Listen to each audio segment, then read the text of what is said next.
eto po mga kababayan nating Pilipino na member ng Bayan Muna mga kababayan ay nagkaisa para mag-rally para ipa-impeach etong si Sara Duterte dahil hinog na daw po ang impeachment complaint laban po dito kay Sara Duterte mga kababayan. So anyway, basahin natin etong nakita po nating balita na kung saan mga kababayan, ayon po dito sa News 5, nagkasanang kilos protesta ang ilang progresibong grupo sa harap ng Batasang Pambansa ngayong Lunes, Nobyembre 25, nananawagan sila ng impeachment laban kay Vice President Sara Duterte.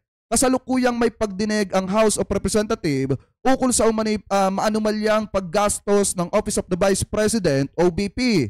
Una nang sinabi ng bagong alyansang makabayan na nakahanda ng isumite at hinog na ang impeachment complaint laban kay Duterte. Mga kababayan, so ibig sabihin, umiingay na at umugugong na ang usapin mga kababayan ng pagpapa-impeach dyan kay Sara Duterte. Ngayon, may mga bagong pakulo na naman etong si Sara mga kababayan dahil sinagot po ng ating presidente ang mga banta nitong si Sara Duterte at mismong sinabi ni PBBM na papalagan niya ang mga pagbabanta nitong si Sara. Kaso mga kababayan, inililihis na naman ni Sara yung usapin sa ginawa niyang pagbabanta. Pinapalabas niya na ang pamilyang Marcos ang nagpapatay. Ano po kay Ninoy Aquino Sr. mga kababayan. Ano po kung matatandaan nyo, kaya nagkaroon ng EDSA 1. Ang ginagamit ngayon ni Sara, eto daw pong pamilya ni PBBM ang nagpatumba kay Ninoy Aquino. So ngayon eto, pakinggan po muna natin. Uunahin pala muna natin etong sagot ni PBBM. Ihuli na natin etong about dito mga kababayan. Tanggalin na muna natin yan. Unahin natin etong sagot ni PBBM. Kung matatandaan nyo, nagbanta kasi. Nagbanta etong si Sara Duterte na ipapatumba si First Lady Lisa Marcos, si PBBM at etong si House Speaker Romualdez. Ngayon, sumagot po ang presidente dyan mga kababayan. Alam nyo, kahit si PBBM hindi katulad ni Digong na nagmumura at nakikipagbardagulan mga kababayan, mararamdaman mo at kikilabutan ka kapag ka si PBBM na nagsalita at sumagot sa mga isyong ibinabato po sa kanila. Ano po, so ngayon, eto sa kauna-unahang pagkakataon, sinagot ni PBBM, etong si Sara Duterte. Pakinggan po natin. Nakakabahala ang mga pahayag na narinig natin itong mga nakarang araw. Nandyan ang walang pakundangang pagmumura at ang pagbabanta ng planong ipapatay ang ilan sa atin. Kung ganun na lang kadali ang pagplano sa pagpatay ng isang presidente, paano pa kaya ang mga pangkaraniwan na mamamayan? Tama! Eto kasi mga kababayan talaga yung dapat makita ng taong bayan ngayon. Yung ibang mga kababayan natin na madaling mabilog ni Nabongo, ng mga senador ni Duterte mga kababayan, at netong sina Sara Duterte, dapat ngayon palang matauhan na kayo. Eto sinasabi ni PBBM, kung nagagawang magbanta sa buhay ng presidente mga kababayan, kayang-kaya po nilang magbanta sa buhay ng normal na mga kababayan natin Pilipino. So ngayon, pakinggan pa natin. Yung ganyang kriminal na pagtatangka ay hindi dapat pinapalampas. Yan ay aking papalagan. Yan! As a democratic country, we need to uphold the rule of law. Ako, bilang pinuno ng Executive Department at lahat ng mga nanunungkulan sa pamahalaan ay may sinumpaang tungkulin na tutupdin at pangangalagaan ang konstitusyon at ang ating mga batas. Tama. Kaya hindi tama ang pagpigil sa mga halal ng bayan sa paghahanap ng katotohanan. Hindi na Kasi mga kababayan, sa totoo lang, balibalig ta rin man ang mundo, alam na ng taong bayan na kaya nagkakaroon ng mga dramang ganito, kaya nagkakaroon ng mga pagbabanta, mga pagmumura, pang-aalipusta, at pag-aakusa dun sa mga taong tumulong kay Sara para maging vice-presidente mga kababayan, ay dahil natatakot na etong si Sara Duterte na malaman ng taong bayan kung paano nilustay at ibinulsat kinurap di umano ang pera ng mamamayan. Ngayon, tingnan po nating mabuti kung makikita nyo kanina, habang tinatanong ni Congressman Acop etong si Paharda, biglang sumisingit etong si Sara Duterte at ginigit niya na wala silang kakampi sa Kamara. Sino ba si Marcoleta? Na umepal mga kababayan at nagpapapansin dun sa Kamara kahit hindi na naman siya miyembro, nagsusumamot nag-uumepal doon. Para ano? Para magpakitang gilas di umano dito kay Sara Duterte, ano po na kung saan para makita nga naman ng mga taga-suporta nitong si Sara na may isang kongresista na nagtatanggol.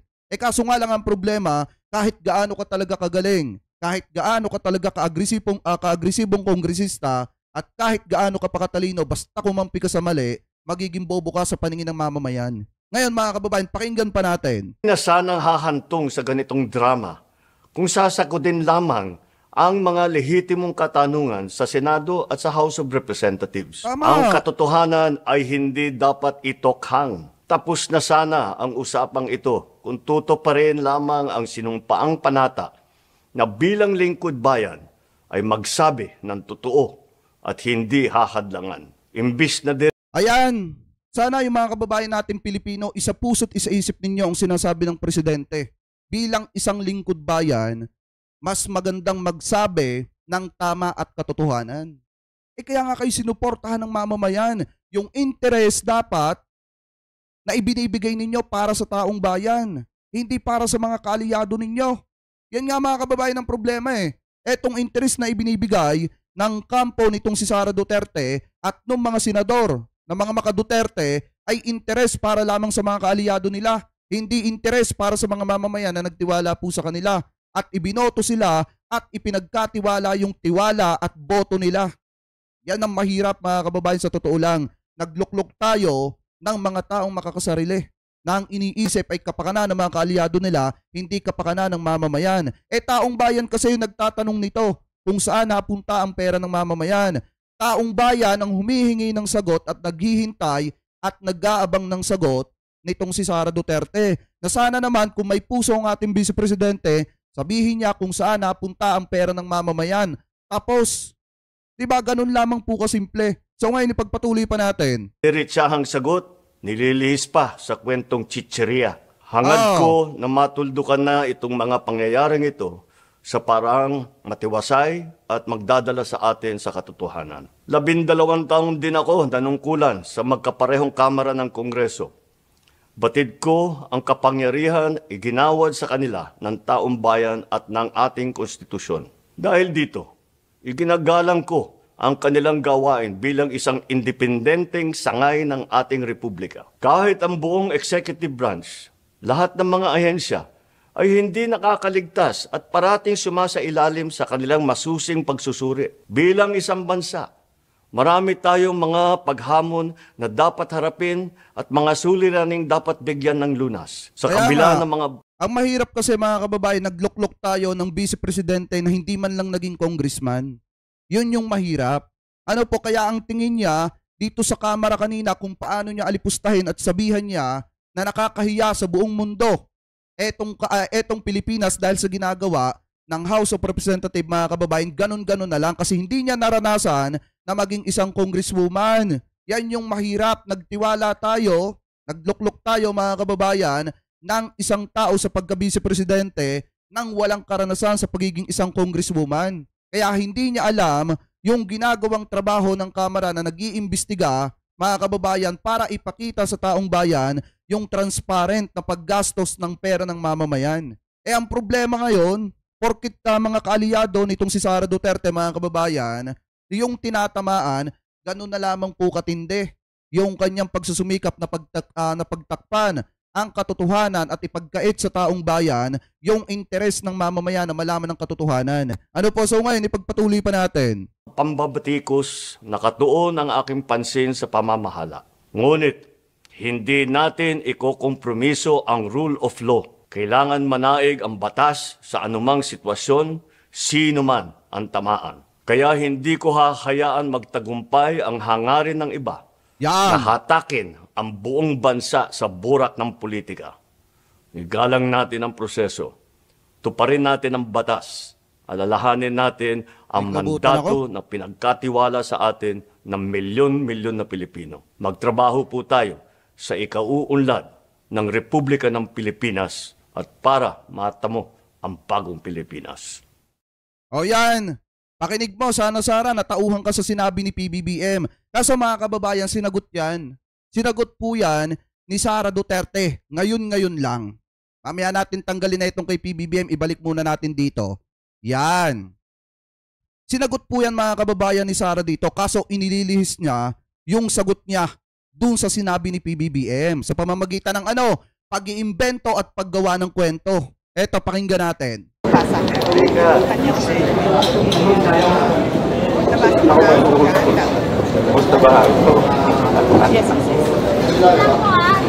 Hindi ko pa. Eto, pakinggan nyo mga kababayan na kasi matatanong dito si Sara Duterte kung ano ang masasabi niya sa naging pahayag ni PBBM. Kasi sinagot ni PBBM yung pagbabanta nitong si Sara dun po sa 3 opisyalis ng ating gobyerno kasama ang pangalan ng presidente at pangalan ng First Lady at saka ng House Speaker. Eto, pakinggan natin ang gagawin ni Sara dito na kwento. Okay. Hindi ko pa nababasa yung kanya statement. Pero pag nabasa ko na, maganda kami ng sagot. Kasi hindi ko rin palalampasin yung ginagawa nila sa akin. Sasabihin na raw kayo ng NBI? I would gladly answer yung gusto nilang mga tanong na ipasagot.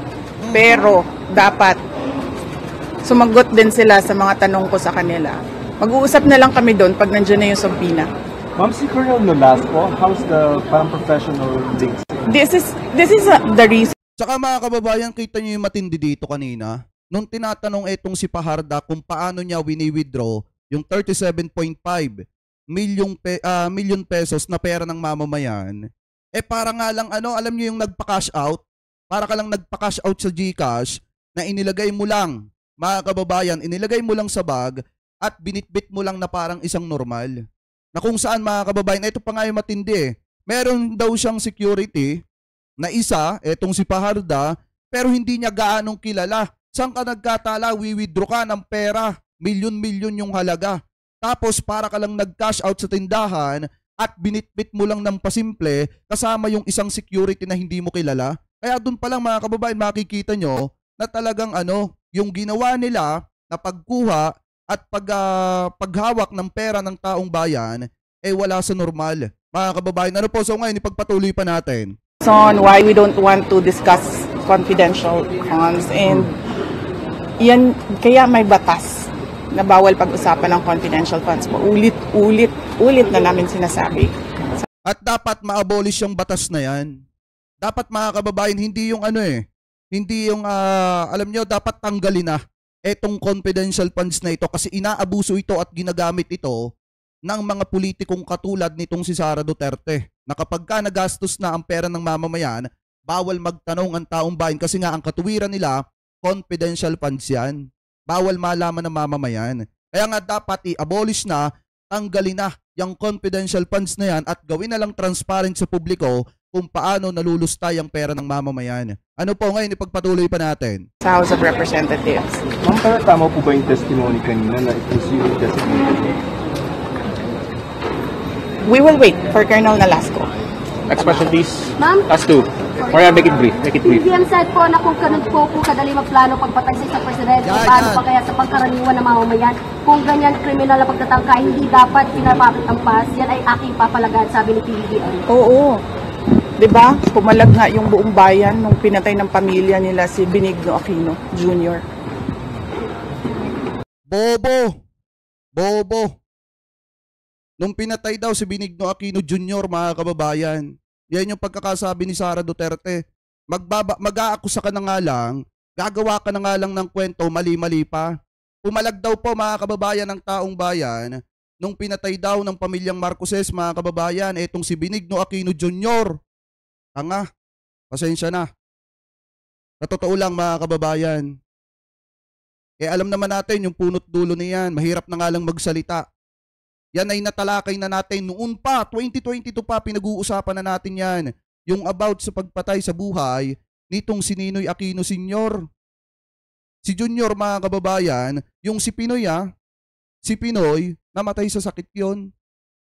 Etong si Senior mga kababayan, yung asawa ni Cory, namatay po yan. Diyan po sa may naiya ngayon.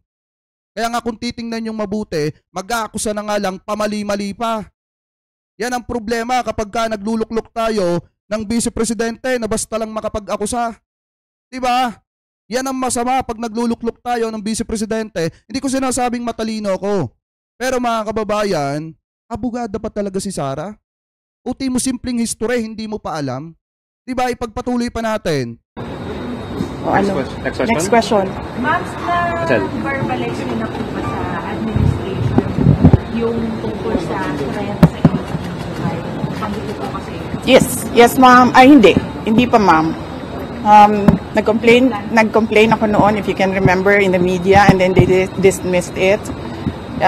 Everything is well documented with documents and video. Di ba mga kababayan yung si Ninoy Aquino, si Ninoy Aquino, di ba naging senador yon? Pakitama na lamang po ako si former Senator Ninoy Aquino. Pakitama na lamang po ako mga kababayan kung ako po ay mali. Ano po, yun po yung pinatay dun sa may naiya. Kaya nagkaroon mga kababayan, ginamit nila yon para magkaroon ng EDSA 1. Ano po, pakitama na lamang po ako kung ako po ay mali. Pagpatuloy pa natin, ang pinapalabas nila dito, pamilyang Marcoses daw ang nagpapatay dito kay former Senator Ninoy Aquino. Pero mga kababayan, hanggang ngayon, sabi ko nga po sa inyo, kung pamilyang Marcoses ang nagpapatay dyan, bakit dalawang Aquino na yung naging presidente, bakit hindi nila nakasuhan ang mga Marcos? Mga kababayan, patungkol po sa usaping yan. Diba? Dalawang presidente. Hindi naman sa inaano natin, yung mga dilawan at mga pinklawan. Pero ito kasi mga kababayan, yung malaking katanungan dyan ng taong bayan. Dalawang Aquino na yung naging presidente, hindi man lang nila nakasuhan mga kababayan, etong mga Marcoses patungkol sa pagkawala ni former Senator Aquino. Ni former Senator Aquino. So ngayon, ipagpatuloy pa natin. And nagsabi ang NSC ng national security concern ang threat sa president, pero apparently they really do not consider the threat to the vice president as anything of a concern. Hindi kasi, di ka kasi nag-iisip, basta ka kasi banat ng banat, yun yung problema sa'yo. Yung Vice President Sara Duterte. Basta ka kasi banat ng banat, maudyukan ka ng mga vlogger mo, matanong ka, kapag ka natanong ka ng provoking question, sasagot ka din, sasakay ka din. Kaya ngayon, saglip na nakakatulong yung mga vlogger sa kanya, hinihila pa siya pababa, ipinapahamak pa siya.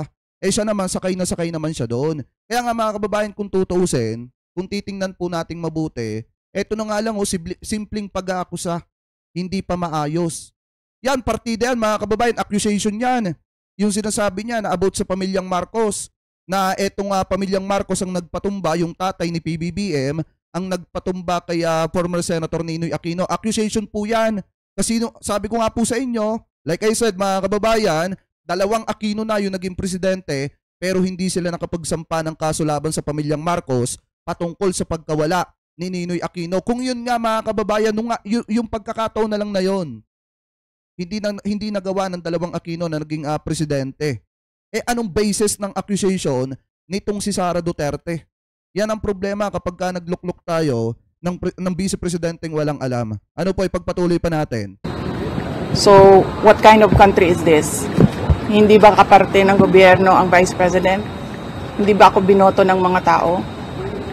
Hindi ba ako ang vice president ng buong Pilipinas, ng lahat ng mga Pilipino? Oh. Are you taking legal action, ma'am? Ma'am, I do not expect fairness from this government. Really, truly. That is the reason why I'm pussyfooting with court cases. We do not expect fairness. Oh. Imagine mo, saan ka nakahanap na na-admit na yung tao sa hospital, bigla na lang Sabi dito ni Johnny Germa, bangag 20 kilong bigas, magtrabaho ka, magbalat ka ng butaw para may pambili kang bigas. Huwag kang pabigat sa gobyerno, pambihira ka. pasok, discharge na siya in less than an hour. Saan ang hustisya dyan? Saan ang hustisya dito? Sa bayan. Last two questions, please. Ma'am, in-extend po yung detention order para kay Attorney Lopez. Ano po yung next steps niyo po for this? I questioned it doon kanina. Pinapahirapan pa nila ako. Ano sinabi nila?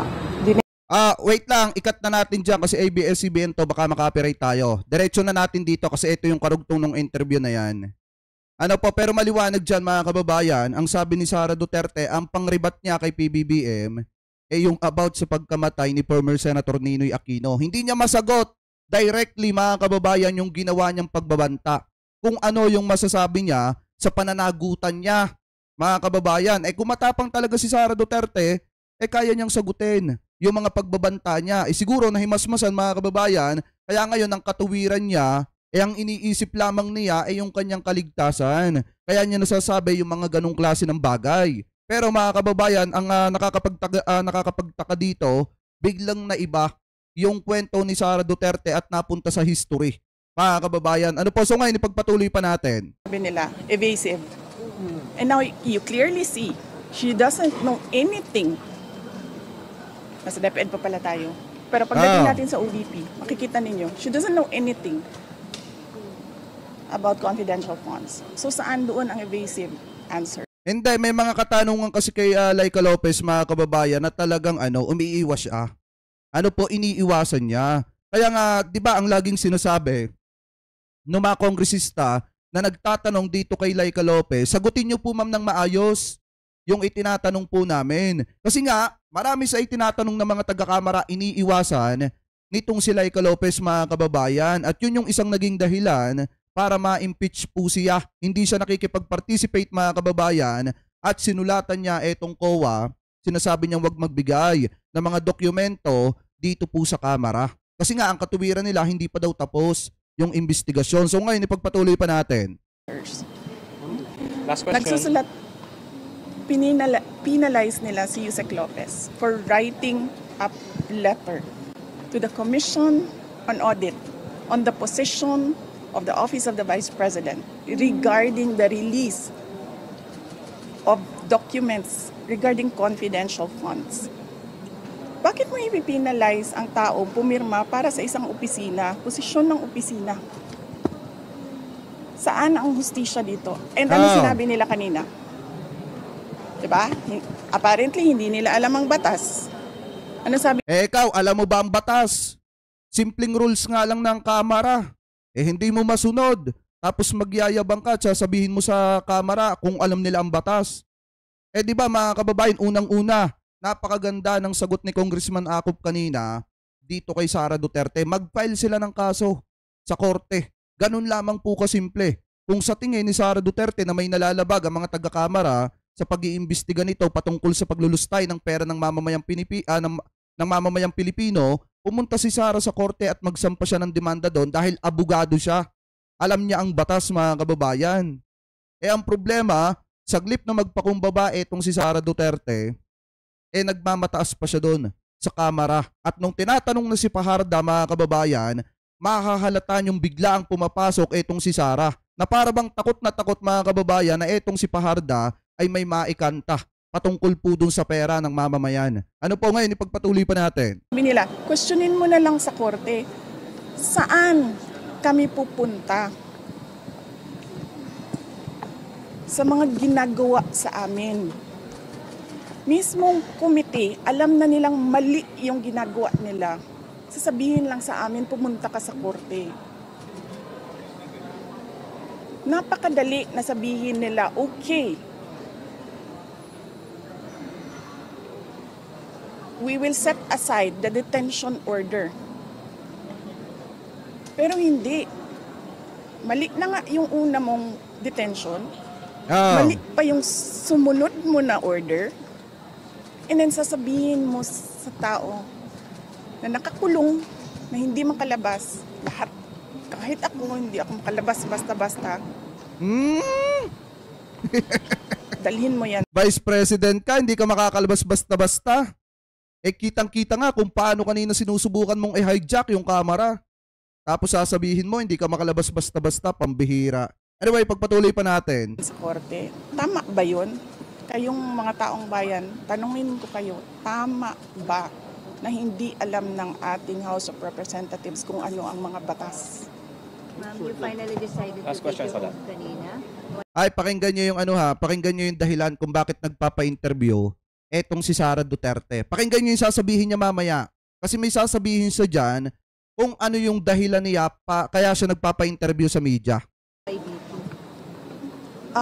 For the sake of the personnel of the Office of the Vice President, Because clearly, sinasabi ni Joel Chua doon na we will not recognize you without an oath. And then,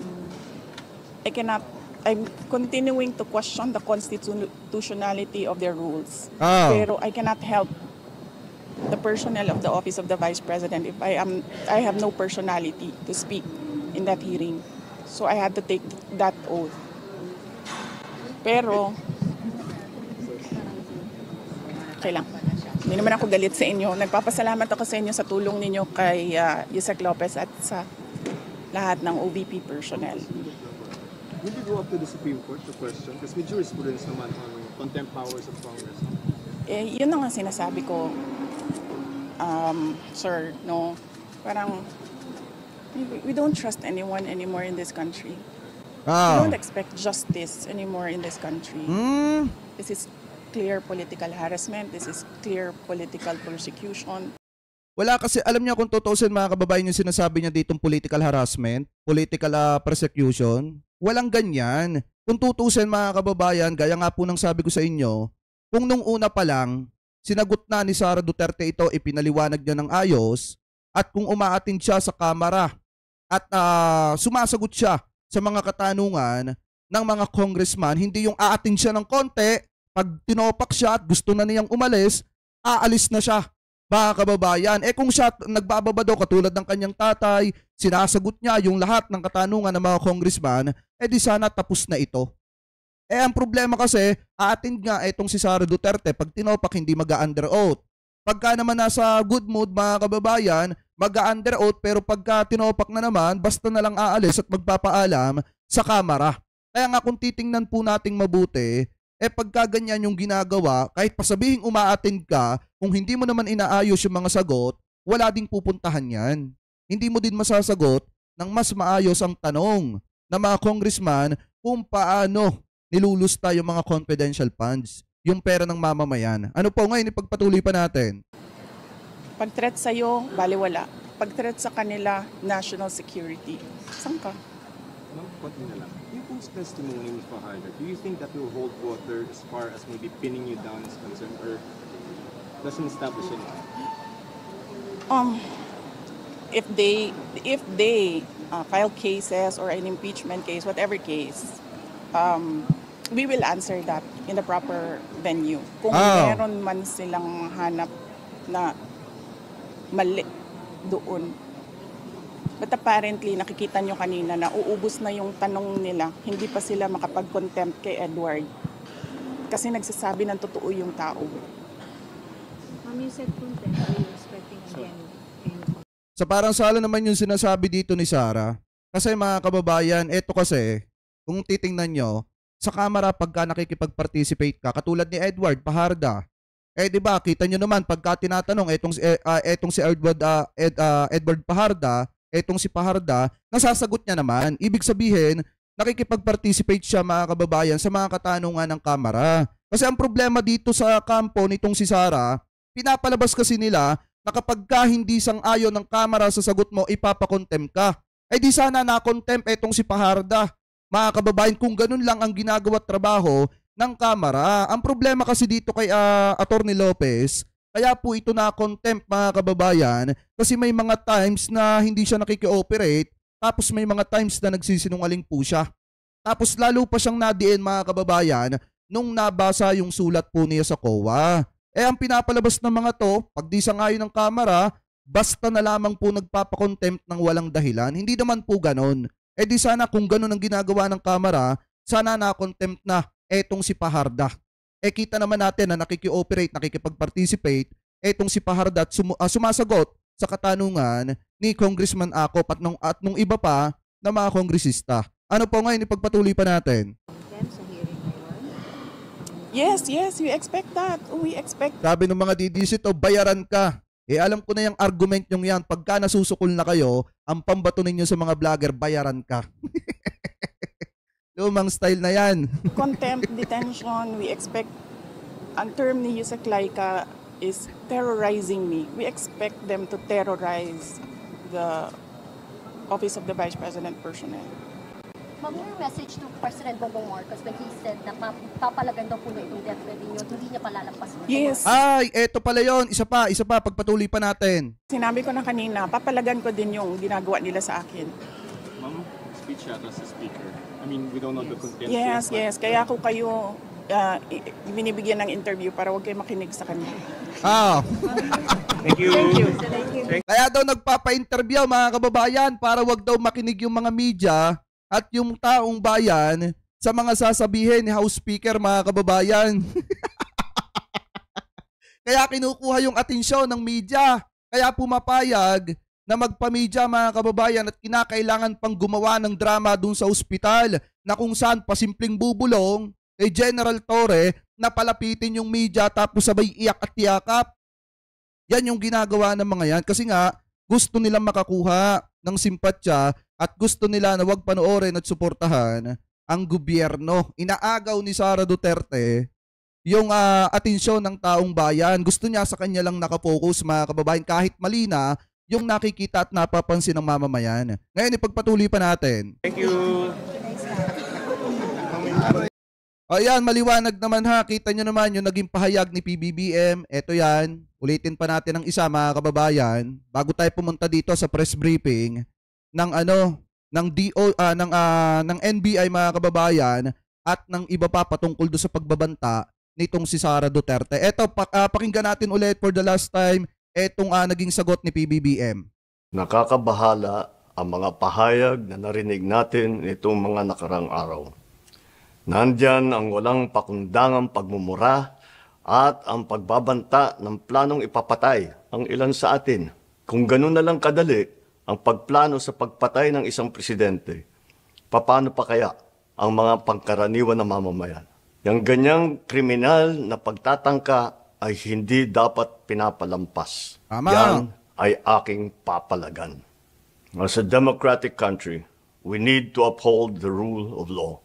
Ako, bilang pinuno ng Executive Department at lahat ng mga nanunungkulan sa pamahalaan ay may sinumpaang tungkulin na tutupdin at pangangalagaan ang konstitusyon at ang ating mga batas. Kaya hindi tama ang pagpigil sa mga halal ng bayan sa paghahanap ng katotohanan. Hindi na sanang hahantong sa ganitong drama kung sasakodin lamang ang mga lehitimong katanungan sa Senado at sa House of Representatives. Ang katotohanan ay hindi dapat itokhang. Tapos na sana ang usapang ito kung tutuparin lamang ang sinumpaang panata na bilang lingkod bayan ay magsabi ng totoo at hindi hahadlangan. Imbis na diretsahang sagot, nililihis pa sa kwentong chicheria. Hangad ko na matuldukan na itong mga pangyayaring ito sa parang matiwasay at magdadala sa atin sa katotohanan. 12 taon din ako nanungkulan sa magkaparehong kamara ng Kongreso. Batid ko ang kapangyarihan iginawad sa kanila ng taong bayan at ng ating konstitusyon. Dahil dito, iginagalang ko ang kanila. Akala ata mga kababayan ni Sara Duterte, yung nangyari sa tatay ni PBBM, magagawa nila ulit ngayon. Napakahabang panahon mga kababayan na talagang napag-aralan ni PBBM yung diskarte ng mga yan. Na possible kung gagawin ulit sa kanya, hindi na sila uubra. Kasi nga napag-aralan na yan ng ating presidente. Lalo na mga kababayan, kaya naiintindihan ni PBBM ang Kamara kasi naging congressman din siya. Mga kababayan, at kaya naiintindihan niya kaya hindi naiintindihan ni Sara ang ginagawang pag-iimbestiga ng Kamara kasi hindi nakaranas si Sara na maging isang congresswoman. Yan yung mahirap. Kaya akala ni Sara kapag iniimbestigahan sila at tinatanong inaapi na. Yun kasi mga kababayan ng problema. Kapag kalulustay ng pera ng mamamayan, napakadali. Mga nakangiti lahat. Pero kapag iimbestigahan at tatanungin, mga ayaw matanong at pakiramdam inaapi, pinapalabas inaapi, saan lulugar ang mamamayan dyan na gustong malaman yung katotohanan sa paglustay ng pera nila? Diba? Kaya nga mga kababayan, kung wala talagang itinatago, sagutin, wag nang daanin ang mamamayang Pilipino sa kwentong barbero at kwentong chichirya kasi hindi na po yan uubra ngayon sa panahong ito ngayon. Ano po lalo na at ang mamamayan nagngingit-ngit na sa galit dahil nga yung interest ng taong bayan na malaman ng katotohanan pinagkakait pa. Ano po ngayon, ipagpatuloy pa natin? Silang gawain bilang isang independenteng sangay ng ating republika. Kahit ang buong executive branch, lahat ng mga ahensya ay hindi nakakaligtas at parating sumasailalim sa kanilang masusing pagsusuri. Bilang isang bansa, marami tayong mga paghamon na dapat harapin at mga suliraning dapat bigyan ng lunas. Tama. Sa kabila ng mga pambabatikos, nakatuon ang aking pansin sa pamamahala. Ngunit, hindi natin ikokompromiso ang rule of law. Kailangan manaig ang batas sa anumang sitwasyon, sino man ang tamaan. Kaya hindi ko hahayaan magtagumpay ang hangarin ng iba na hatakin ang buong bansa sa burak ng politika. Igalang natin ang proseso. Tuparin natin ang batas. Alalahanin natin ang mandato na pinagkatiwala sa atin ng milyon-milyon na Pilipino. Magtrabaho po tayo sa ikauunlad ng Republika ng Pilipinas at para matamo ang bagong Pilipinas. Ayan. Sana Sara, tumatak sa kukote mo kahit papaano, kahit konti sana may makuha ka dito. Kasi kita nyo mga kababayan ha, kahit na gano'n ang mga sinabi ni Sara laban po kay PBBM, ang naging sagot pa rin ng ating presidente mga kababayan, malumanay at walang pagbabanta, walang gante ng pagbanta. Hindi katulad mga kababayan, kung si Duterte yan, yung nakaupo sa kasalukuyan at siya ang pinagbantaan, baka mapatulad kayo doon sa isang guro na tinambakan ng isang damakbak na kaso, mga kababayan, na nagbiro lamang na ipapatumba itong si Duterte. Pero anong ginawa? Pinatulan yung biro ng isang guro at kinasuhan, nakulong pa nga ata yun.